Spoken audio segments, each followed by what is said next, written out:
গোপাল, যাচ্ছে গোপাল, ভাবছে গোপাল, হাসছে গোপাল, আসছে গোপাল, যাচ্ছে গোপাল, ভাবছে গোপাল, হাসছে গোপাল। যুগের পরে যুগ কেটে যায়, মানুষ তাকে ভোলে না। যুগের পরে যুগ কেটে যায়, মানুষ তাকে ভোলে না। চলে না রে, চলে না রে, চলে না রে, চলে না, চলে না রে, চলে না রে, কাকে ছাড়া চলে না। কে সে? পরিচয় কি তার? হাসির রাজা, জ্ঞানের রাজা, রসিক রাজা গোপাল ভাঁড়। হাসির রাজা, জ্ঞানের রাজা, রসিক রাজা গোপাল ভাঁড়। একদিন রাজসভায় সকল সভাসদ ঠিক সময় মতো রাজসভায় আসে, কিন্তু মহারাজ আসে না। মন্ত্রীমশাই বলল, কি ব্যাপার, এত বেলা হয়ে গেল অথচ মহারাজের দেখা নেই? বিজ্ঞানী বলল, তবে কি মহারাজের শরীর খারাপ হলো? গোপাল বলল, মন মেজাজও খারাপ হতে পারে। মন্ত্রীমশাই বলল, কেন কেন কেন? মন মেজাজ খারাপ হতে যাবে কেন? মেজাজ খারাপ হওয়ার মতো কি হয়েছেটা কি? হ্যাঁ? গোপাল বলল, ডাকাতি ডাকাতি। সেনাপতি বলল, ডাকাতি? কোথায়, কখন? গোপাল বলল, যেভাবে পুজোর টাকা নয়ছয় হচ্ছে তাকে দিনে ডাকাতি ছাড়া আর কি বলা যায় বলুন? মন্ত্রীমশাই বলল, একেই বলে যার বিয়ে তার হুঁশ নেই, পাড়াপড়শির ঘুম নেই। মহারাজের পুজো, তার চিন্তা নেই। গোপাল ভেবে ভেবে অস্থির হয়ে যাচ্ছে। এদিকে মহারাজ মনমরা হয়ে একা একা বিড়বিড় করতে রাজসভায় আসলো। মহারাজ বলল, না না না না না না না, কোনো হিসেবই তো মিলছে না। সব খরচই তো দেখছি বাড়িয়ে বাড়িয়ে ধরা আছে। ভাগ্যে সব হিসেব নিয়ে বসেছিলাম আজকে সকালে। এমন চলতে থাকলে তো এক পুজোতেই রাজকোষ পুরো ফাঁকা হয়ে যাবে। মন্ত্রীমশাই মনে মনে ভাবছে, সেরেছে রে। সকাল সকাল হিসেব নিয়ে পড়লো মহারাজ। মন্ত্রীমশাই বলল, মহারাজ কি হয়েছে আমায় বলুন, আমি আপনার মুশকিল আসান। মহারাজ বলল, হ্যাঁ হ্যাঁ, ওই মুশকিল আসান ভাসান হয়ে যাবে। পুজোর আগেই সব ভাসান হয়ে যাবে যদি এভাবে এখানকার মাল ওখানে যেতে থাকে। মন্ত্রীমশাই বলল, মানে খরচ তো সব ঠিকই। মহারাজ বলল, হ্যাঁ হ্যাঁ হ্যাঁ, যা খরচ করার তাই এখন থেকে আমি করব, আমি সব দেখব। ওই দশকর্মার দোকান থেকে চাল ময়দা থেকে শুরু করে ময়রার দোকানের মিষ্টি, এমনকি তেরপোল ভাড়া করা পর্যন্ত সব খরচ। গোপাল বলল, এই সেরেছে রে।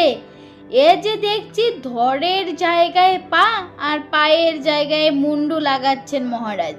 বিজ্ঞানী বলল, কিন্তু এরকম হলে তো পুজোটাই ভণ্ডল হয়ে যাবে। গোপাল বলল, মন্ত্রী মশাইয়ের 2 পয়সা কামানোর ধান্দায় মহারাজ জল ঢালছেন। ও বেটাও কি ছেড়ে দেবে?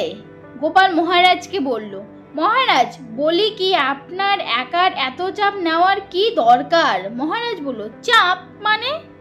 তার মানেটা কি? গোপাল বলল, বলছিলাম যে সবাই মিলে ভাগ করে যদি কাজগুলো করি, শুধু টাকা পয়সার হিসেবগুলো আপনি রাখুন। মহারাজ বলল, হ্যাঁ হ্যাঁ হ্যাঁ হ্যাঁ, এটা তো খারাপ বলনি গোপাল। গোপাল বলল, ওই যাকে যা দায়িত্ব দেওয়ার দিয়ে দেবেন। তাহলে মন্ত্রী মশাইকে দিয়েই শুরু করুন। মহারাজ বলল, বেশ, তাহলে মন্ত্রী তুমি কলা বউ জোগাড় করে আমাদের চিরকালের নিয়ম মতো কলা বউ স্নান করার ব্যাপারটা দেখো। তারপর রাজসভা শেষ হয়ে গেল। এদিকে গোপালের নাতি নাতিরা খেলছিল। হঠাৎ ওদের বলটা জঙ্গলের দিকে চলে গেল। তাই গুলটে, ন্যাপলা, পুটি, পুচকে, ট্যাপা ওরা সবাই জঙ্গলের দিকে গেল। আর দেখতে পেল মন্ত্রীমশাই, সেনাপতি আর অমাত্যকে। কিছু একটা গন্ডগোল আছে ভেবেই নাতি নাতিরা সোজা গোপালের কাছে গেল। নাতি নাতিরা গোপালের বাড়িতে এসে দেখে দাদু বসে বসে গান করছে। গোপাল বলল, কিরে এখন তোরা এখানে? গুলটে বলল, মন্ত্রীমশাই তো মনে হচ্ছে আবার কিছু একটা ঘোট পাকাচ্ছে। গোপাল বলল, তাই নাকি? কি রকম শুনি? ন্যাপলা বলল, জঙ্গলে বল খুঁজতে গেলাম আর ওখানে গিয়ে শুনলাম কলা বউ করে কি সব বলছে। গোপাল বলল, কি কলা বউ?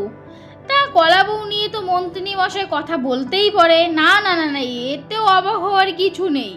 সকালে কলা বউ স্নান করাতে হবে, আর সেটা মন্ত্রিনীর দায়িত্ব। তবে তোরাই একটু চোখ কান খোলা রাখিস, বুঝলি? মন্ত্রী বেটাকে ভরসা নেই, ও কলা বউ নিয়েও কিছু একটা কেলেঙ্কারি করতেই পারে। পরের দিন কলা বউয়ের জন্য মন্ত্রীমশাই এক জঙ্গলের পাশে দাঁড়িয়ে আছে, কারণ কলা বউ বটা ঘটা নিয়ে আসবে। মন্ত্রীমশাই বলল, উফ, বেটাদের কোনো দায়িত্ব দিয়ে নিশ্চিন্ত হওয়া যাবে না। সেই কখন গেছে কলা গাছ কাটতে, এখনো পাত্তা নেই। একটু পর বটা ঘটা কলা গাছ নিয়ে আসলো। মন্ত্রীমশাই বলল, আসল জিনিসটা কোথায়? এদিকে গুলটে লুকিয়ে সব শুনবে বলেই ওদের পাশেই একটা গাছে লুকিয়ে পড়ল আর বলল, এবারে একদম কান খাড়া করে রেখেছি, একটা কথাও ফসকাবে না। ঘটা বলল, আছে আছে, এই বলে একটা থলি দেখালো আর বলল, এখানেই আছে, একেবারে ভরে রেখেছি। মন্ত্রীমশাই বলল, বড় বড় তো? ঘটা বলল, হ্যাঁ হ্যাঁ, বড় বড় আর লাল লাল কাঠ। গুলটে বলল, যা বাবা, এসব কি বলে যাচ্ছে আবল তাবল। মন্ত্রীমশাই বলল, ঠিক আছে, নে নে, এবার গাছটাকে কাপড় দিয়ে পেঁচা। বটা বলল, কিন্তু ওই পুকুরের ব্যাপারটা? মন্ত্রীমশাই বলল, পুকুরের কলা বউ স্নানে একজনই নামবে, এখন এখান থেকে পালা দেখি। যা যা যা যা, পরে কথা হবে। তারপর মন্ত্রীমশাই একদিকে আর বটা ঘটা অন্যদিকে চলে গেল। গুলটে বলল, এরপর আবার কি হবে? তারপর গুলটে গোপালের কাছে চলে আসলো। গুলটে বলল, দাদু, এবারে একেবারে ঠিক শুনেছি, একটা ওরা ঘোট পাকাচ্ছেই পাকাচ্ছে। গোপাল বলল, কিন্তু কি শুনলি সেটা তো বল।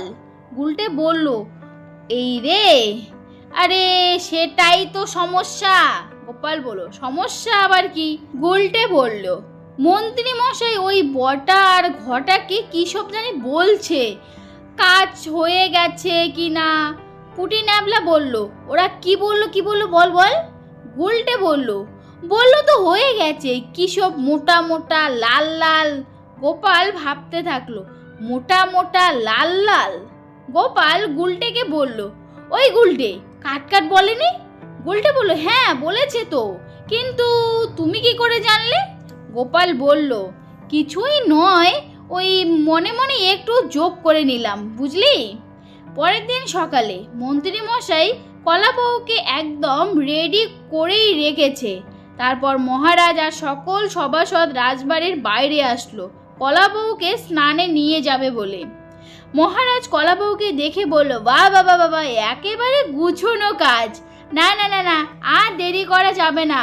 মন্ত্রী মশাই মনে মনে ভাবছে, এবারই তো হবে আসল মজা। সেনাপতি অমাত্যকে বলছে, মনে হচ্ছে মন্ত্রী মশাইয়ের কাজ একেবারে গুছিয়েই রেখেছেন। অমাত্য বলল, হ্যাঁ হ্যাঁ সেনাপতি মশাই, মন্ত্রী মশাই আমার চোখের সামনেই ওই অত বড় বড় লাল লাল পিঁপড়েগুলো ওই কলা গাছে ছেড়ে দিয়েছে। এদিকে গোপাল এখনো ভাবছে, লাল লাল কাঠ কাঠ, লাল লাল কাঠ, পিঁপড়ে, হ্যাঁ হ্যাঁ, আচ্ছা পিঁপড়ে কোথায়? কলা গাছে। কলা গাছেই রেখে দিয়েছে পিঁপড়ে। এদিকে মহারাজ যেই না কলা গাছটা নিতে গেল, গোপাল বলল, এ কি করছেন মহারাজ? না না না না, একদম না। মহারাজ বলল, কেন কেন? গোপাল বলল, মহারাজ, আপনি তো কলা গাছ স্নান করাবেন, কিন্তু তাকে বয়ে নিয়ে যাবেন কেন মহারাজ? ওটাও কি আপনার দায়িত্ব নাকি? মহারাজ বলল, হ্যাঁ হ্যাঁ, তাই তো তাই তো। গোপাল বলল, আগে মহারাজ, কলা গাছের দায়িত্ব যার, সেই তো কলা গাছ কেটে নিয়ে পুকুরে অবধি নিয়ে যাবে, তাই না? মহারাজ বলল, এই কথাটা তো তুমি খারাপ বলনি। মন্ত্রী মশাই এবার চিন্তায় পড়ে গেছে আর মনে মনে বলছে, সেরেছে রে, এবার আমার কি হবে? এই পেট মোটা গোপালটা আবার কলকাঠি নাড়াচ্ছে মনে হচ্ছে। গোপাল বলল, মহারাজ, আপনি ওটাকে স্নান করানোর পর তাকে কোলে করে নিয়ে আসবেন। মহারাজ বলল, হ্যাঁ হ্যাঁ, তাই তো হবার কথা। মন্ত্রী, নাও নাও নাও, কলা গাছটাকে কাঁধে নাও। মন্ত্রী মশাই বলল, মানে আমি? মহারাজ বলল, হ্যাঁ তুমি, নয়তো কি আমি? তারপর মন্ত্রী মশাই কলা বউকে কাঁধে তুলে নিল। তারপর সবাই পুকুর পাড়ে যাচ্ছিল। একটু পর মন্ত্রী মশাইয়ের শরীরে পিঁপড়ে ঢুকে পড়ে। তাই মন্ত্রী মশাই তিরিং বিরিং করে লাফাচ্ছিল, কিন্তু তবুও কিছু বলছে না বা কলা গাছকেও ফেলে দিচ্ছে না। কিছুক্ষণ পরে পুকুর পাড়ে চলে এলো। মহারাজ বলল, নাও এবার কাঠ থেকে কলা বউ নামাও তো। এদিকে বটা ঘটা পুকুর পাড়ে লুকিয়ে আছে। বটা বলল, নে ঘটা, জলে নেমে পড়, মন্ত্রী মশাই যা বলেছেন মনে আছে তো? ঘটা বলল, হ্যাঁ হ্যাঁ, যে প্রথমে জলে নামবে তাকেই টেনে নেব, এই বলে হাসতে থাকলো। এদিকে মন্ত্রী মশাই বলল, নিন নিন মহারাজ, এবারে তাড়াতাড়ি করে পুকুরে নেমে পড়ুন, কলাবউ স্নান করাবেন। এদিকে ঘটা জলে ডুব দিল, আর গোপালের আবার খটকা লাগলো যে কেন মহারাজকে তাড়াতাড়ি জলে নামতে বলছে মন্ত্রী, কিছু তো একটা গন্ডগোল আছে। তাই মহারাজকে বলল, মহারাজ কলাবউকে স্নান করিয়ে তো আর মাটিতে রাখতে পারবেন না, আর ওটা মন্ত্রী মশাই বয়ে নিয়ে ফিরবেন। মন্ত্রী মশাই বলল, তাতে হয়েছেটা কি? গোপাল বলল, তাই মন্ত্রী মশাই আপনি কলাবউ নিয়ে পুকুরে নেমে যান, তারপর মহারাজ পুকুরে নেমে কলাবউকে স্নান করাবেন, আর তারপরে আপনি কলাবউকে নিয়ে উঠে আসবেন। মহারাজ বলল, ঠিক বলেছ গোপাল, নাও মন্ত্রী নেমে পড়ো। মন্ত্রী মশাই বলল, হ্যাঁ আবার আমি মহারাজ বলল, এসব মানে টানে পড়ে, সময় পেরিয়ে যাচ্ছে, না নাও নেমে পড়ো। মন্ত্রী মশাই বলল, মানে আমি জলে নামবো? মহারাজ বলল, কেন জলে নামবে না কেন? মুখ দেখে তো মনে হচ্ছে কিছু লুকাচ্ছ। মন্ত্রী মশাই বলল, না মানে লুকোনোর কি আছে? গোপাল বলল, সেটাই তো দেখবো, লুকোনোর কি আছে। সেনাপতি নামাও তো মন্ত্রী মশাইকে জলে নামাও। সেনাপতি বলল, আমি? মহারাজ বলল, তবে কি আমি? নামাও, তাড়াতাড়ি নামাও বলে দিচ্ছি। মন্ত্রী মশাই বলল, সেনাপতি লক্ষ্মী ভাই আমার, ছেড়ে দে ভাই, ছেড়ে দে। সেনাপতি বলল, আমার কিছু করার নেই দাদা, নিজেকে বাঁচাতে গেলে তোমাকে তো ডোবাতেই হবে। মন্ত্রী মশাই বলল, ওরে বাবা রে, ও ঘটা, এটা আমি রে, আমি। তারপর সেনাপতি মন্ত্রী মশাইকে ধাক্কা দিয়ে পুকুরে ফেলে দিল। যেই না মন্ত্রী মশাই পুকুরে পড়লো, অমনি ঘটা মন্ত্রী মশাইয়ের পা টেনে ধরলো। মহারাজ বলল, একে মন্ত্রী মশাইকে কে টানছে? পুকুরে আবার কুমির নাকি? গোপাল বলল, কুমির কেন হবে মহারাজ, শুনছেন না ঘটার নাম করছে মন্ত্রী মশাই? মহারাজ তখন এসে বলল, নিজের জালে এখন মন্ত্রী নিজেই জব্দ, এই বলে কি হাসি। এদিকে মন্ত্রী মশাই তো ডুবে যাচ্ছে আর বলছে, ওরে বাবা রে ঘটা, ছাড় রে, ছাড় রে ঘটা, একবার ডাঙায় উঠি তারপর তোর হচ্ছে। এই বলতেই মন্ত্রী মশাইকে জোরে টেনে নিয়েছে ঘটা, আর মন্ত্রী মশাইও ডুবে গেছে। তো ফ্রেন্ড, আজকের গল্পটা এতটুকুই ছিল। কিরকম লাগলো বলো, যদি ভালো লাগে অবশ্যই লাইক কমেন্ট শেয়ার করবে, আর সাবস্ক্রাইবটা অবশ্যই করবে। দেখা হচ্ছে নেক্সট কোনো ভিডিও, ততক্ষণ তোমার সবাই খুব ভালো থেকো। Thanks for watching, tata.